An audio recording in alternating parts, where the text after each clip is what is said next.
Hello বন্ধুরা, কেমন আছেন সবাই? আশা করি সবাই ভালো আছেন। বন্ধুরা, আমাদের এই গল্পগুলো যদি ভালো লাগে অবশ্যই লাইক করবেন, কমেন্টস করে জানিয়ে দেবেন। আজকের গল্প দায়িত্ব পর্ব ৮। লেখিকা আদ্রিতা জান্নাত জুঁই। শায়েরিরা যেতে যেতে রাস্তায় গাড়ি দাঁড় করিয়ে আইসক্রিম, ফুচকা, চকলেট সব খেয়েছে। জাল মিক্সড একটা ফুচকা জোর করে শায়েরি শ্রেয়ানকে খাইয়ে দিয়ে ব্যাস, তাতেই শ্রেয়ানের অবস্থা নাজেহাল। একদম লাল হয়ে গেছে শ্রেয়ান। এমনিতেই শ্রেয়ান ঝাল একটু কম খায়, তার মধ্যে শায়েরি দুষ্টুমি করে শ্রেয়ানের ফুচকাতে একটু বেশি ঝাল দিয়েছিল। আশেপাশে পানি ছিল না বিদায় শায়েরি বুদ্ধি কাটিয়ে শ্রেয়ানকে আইসক্রিম খাইয়ে দেয়। না, অবশেষে শ্রেয়ান শায়েরির হাত থেকে পুরো আইসক্রিমটা নিয়ে নিজেই খেতে শুরু করে।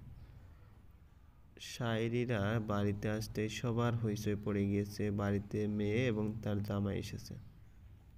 শ্রেয়ান শ্বশুর বাড়ির কাউকে তেমন চেনে না বলেই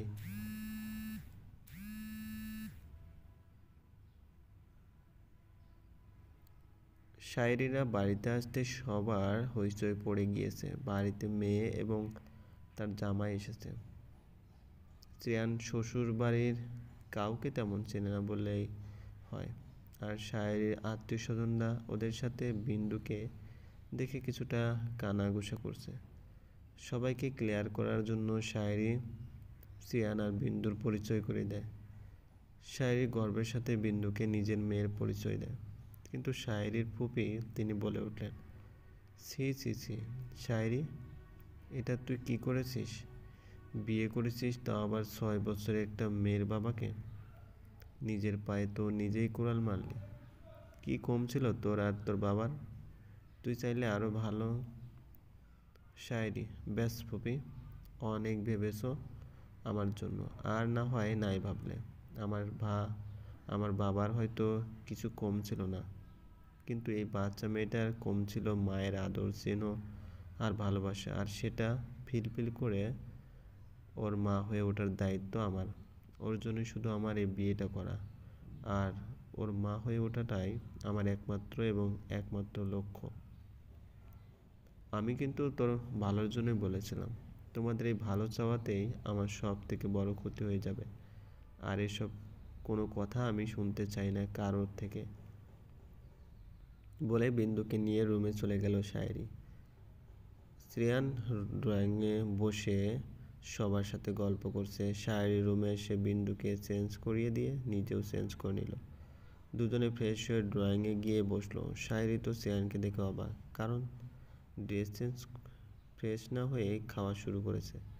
শ্রেয়ানের সামনে 2 প্লেটে চিকেন পকোড়া আর নুডলস রাখা আছে।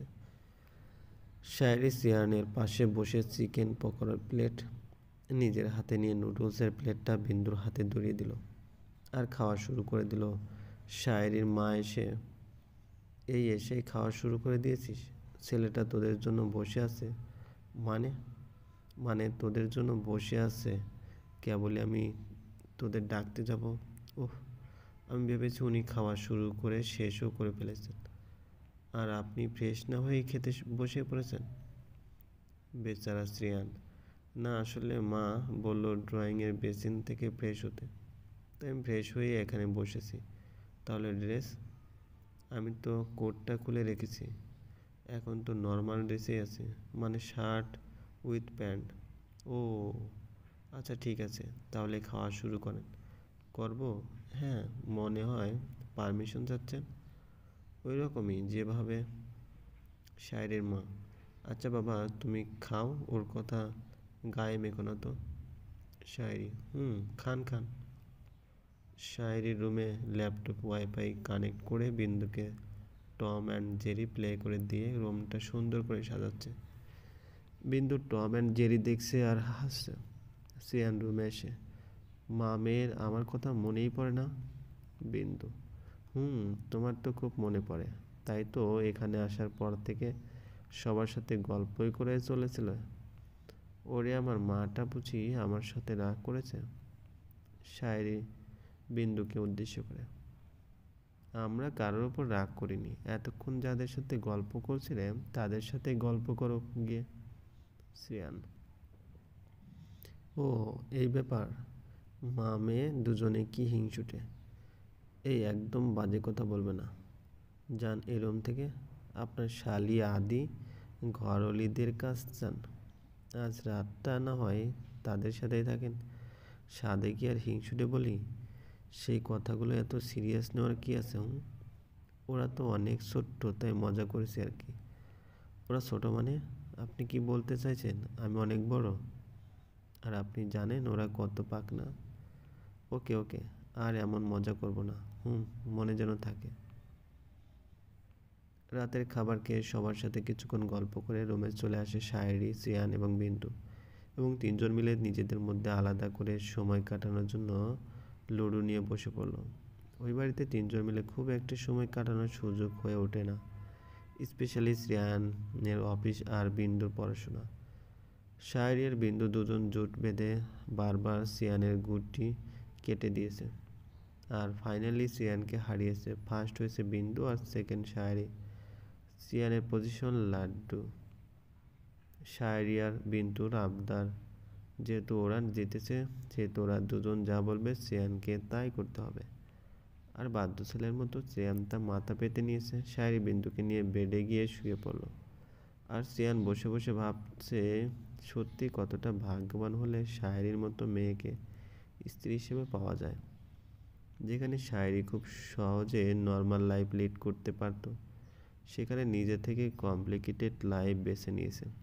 বিন্দুর মা হওয়ার জন্য প্রতিনিয়ত লড়াই করে চলতে হচ্ছে। সবার কাছে প্রমাণও অবধিও করতে হয় বিন্দুর মা হয়ে ওঠার জন্য।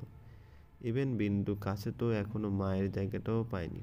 কবে বিন্দু নিজে থেকে শায়েরিকে মা বলে মেনে নেবে, মা বলে ডাকবে, এটা শুধু শায়েরির প্রতীক্ষা নয়, শ্রেয়ানেরও। শ্রেয়ানকে বসে থাকতে দেখে শায়েরি, কি হলো, ঘুমাবেন না? না, ভাবছি সারা রাত মা আর মেয়েকে দেখেই কাটাবো। কাটান না, বারণ করেছে কে? বারণ করার তো কেউ নেই। ওকে, গুড নাইট। না সত্যি শ্রেয়ান ঘুমাতে আসছে না, সেখানেই ঠায় বসে আছে। শায়েরি ফিসফিসিয়ে বিন্দুকে বলে তার পাপাকে ডাকতে। পাপা, হয়েছে তোমাদের ড্রামা? তাহলে তাড়াতাড়ি আসো, লাইট অফ না হলে আমার ঘুম আসবে না। এই তোর আবার এই অভ্যাস কবে থেকে শুরু হলো? আজকে থেকেই। আসছি, শুধু তুই বললি বলেই, না হলে আজ ঘুমাতামই না। শ্রেয়ান গিয়ে বিন্দুর বাঁ পাশে শুয়ে পড়ল, আর ডান পাশে তো শায়েরি। বিন্দু শায়েরি আর শ্রেয়ান এর দু হাত একসাথে করে নিজের বুকের উপর রেখে, এতগুলো কিউট কিউট গুড নাইট, তাড়াতাড়ি ঘুমাও দুজনেই।